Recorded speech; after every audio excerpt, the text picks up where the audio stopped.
Inside the Circle, Season 8, Episode 8.4. Sean, loving this, man. We're breaking down the sectionals. We're trying to. Well, we are trying to. Take 7. Sean, speaking of breaking down the sectionals, we started with the 4th toughest, which we believed was...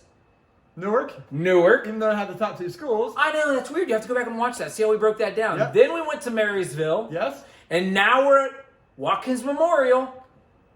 Got my old Watkins Memorial hooded sweatshirt going on. I didn't know if you were going to bring the shorts and the t-shirt as well. Thank you, Coach Kurt. No problem. And then the last one We'll be Upper Arlington. will be Upper Arlington. But right now, stay tuned for Watkins Memorial. Sean, those are your top Division I sectionals. Before we get too much further, I want to mention professional gutter and drain. And do you know why I mention that? I mention that for 2 reasons. They're coming. You're calling them tomorrow? Man, that's my second reason. The first reason is they bought into the vision. They really appreciate the vision of ITC. Do you know the vision of ITC? Yes. Okay. No. That means you want to hear it. ITC exists to recognize and celebrate the accomplishments of the hardest working student athletes in the Central District. And there you go. And they bought into it.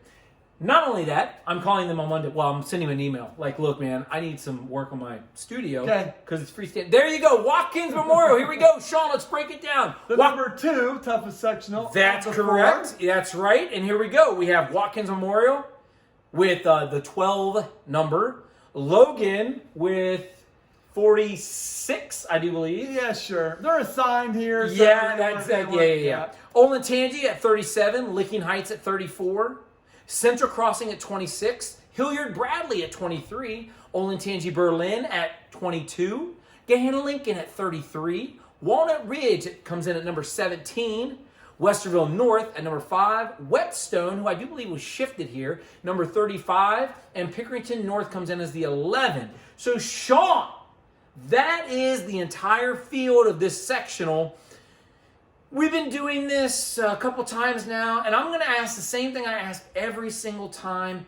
Top teams, top weight classes with their participants. What's the story behind the Watkins Memorial Sectional? You know, we talked on the last one, Mark, that the Division the Marysville and Watkins sectional strength could be flip-flopped here, but when I looked at this one, you know, you have one of the top 10 teams in Westfield North, you have 3 of the top 15, and 6 of the top 25 there. But when I looked at this, I think there's incredible coaching at this sectional. Wow. And a lot of these teams are bringing like a solid 6 or 7. They're not all bringing full teams, but the 6 or 7 hammers that they're bringing, I think you're going to have a lot of success next week at Derby, which made me put him here. The team race here, I think it's going to be an all-warrior party. Oh, You kinda like I that. get what you're You picking. see I'm what picking up what you're throwing down here. I do like Westville North here to win this pretty handily. They're just very deep. I mean, Coach has been telling us all year about the number of kids they got. 80. Plus, they're finally all going to be together. That's we talked huge. about them guys being separated to get the matchups he wants.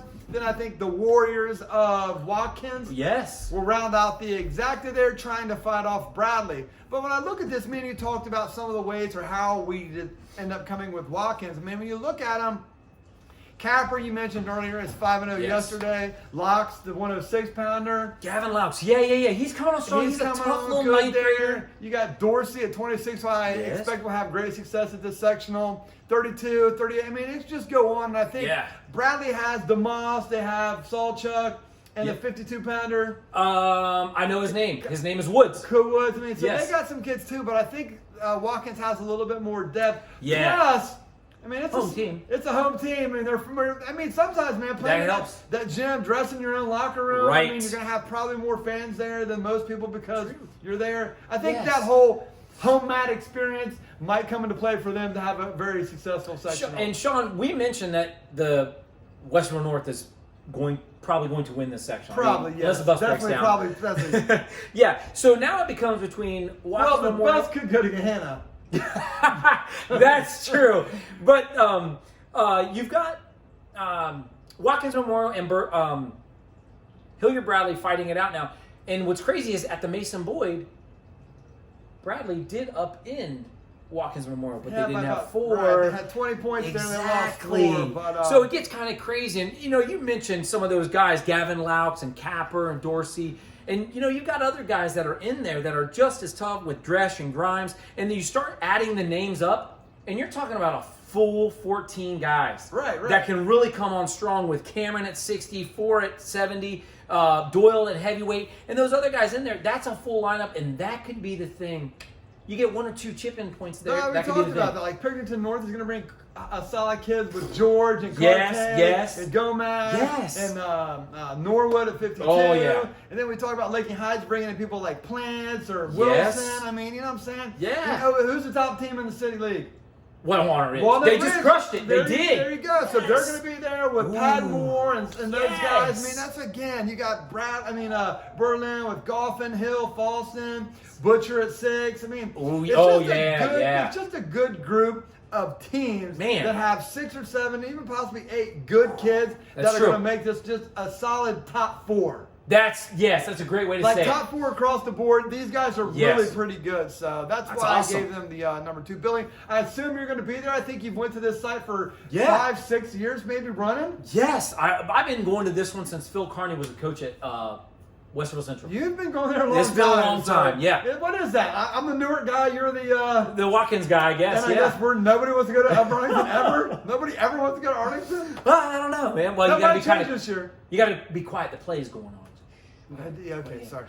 Anything else for this section? I mean, this is a great section. You're You're right. Great section. Like I said, when you look at the teams top to bottom, Gahanna and Chuck Williams with the job he's done at 32. Yes. I mean, it's just a great coaching and great depth overall. I agree with that.